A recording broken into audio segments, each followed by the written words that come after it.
Suko ka na ba? Pakinggan mo to. Mapapansin mo ba every time na pakaramdam mo hindi mo na kaya, biglang may lakas na dumarating sa'yo. Yung tipong pakaramdam mo, ikaw na lang yung mag-isang lumalaban. Pero kahit papano, nakakaraos ka pa rin. Kaya minsan, hindi mo kailangang pilitin ayusin lahat. Hindi mo kailangang kontrolin lahat ng nangyayari sa buhay mo. Minsan, ang kailangan mo lang gawin, mag-let go. Let go of the fear. Let go of the overthinking. Let go of the things na hindi mo kayang kontrolin at hayaan mong siya ang kumilos para sa'yo.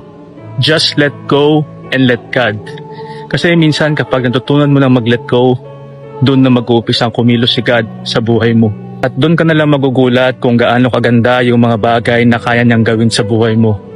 Ang kailangan mo lang gawin, magtiwala at isuko lahat sa Kanya.